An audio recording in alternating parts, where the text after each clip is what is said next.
Hey traders, let's have a new analysis on Euro NZD from a weekly perspective. So from a weekly perspective, what did we see? We had a very strong area of support here.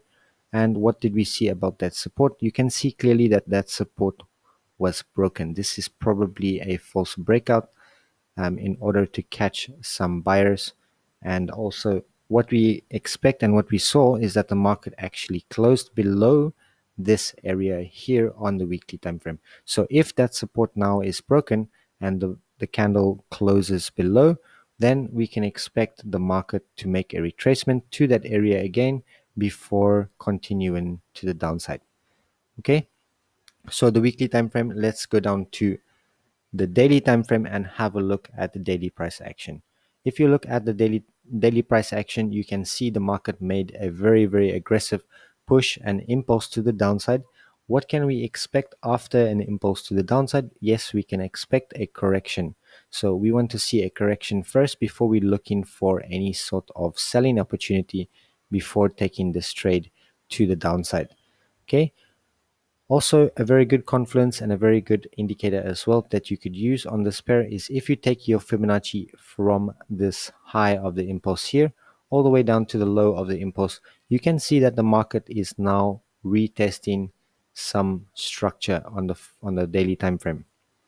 Okay, so you can see that the market is now retesting the 382 Fibonacci on the daily time frame.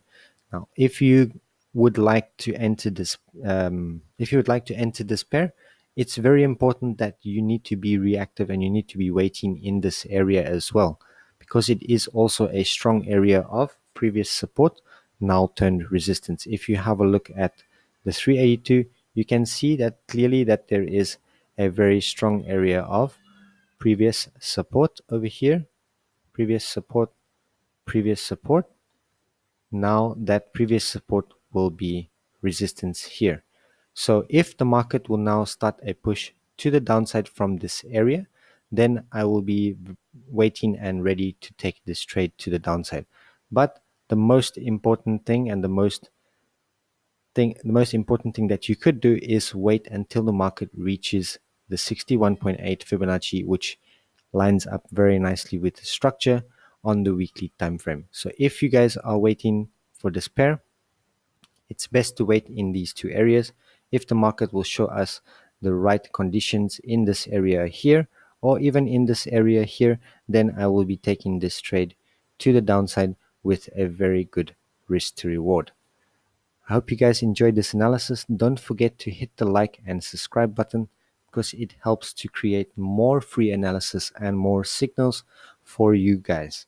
So make sure that you guys are ready, waiting in both the areas over here, and then we will take this trade together to the downside.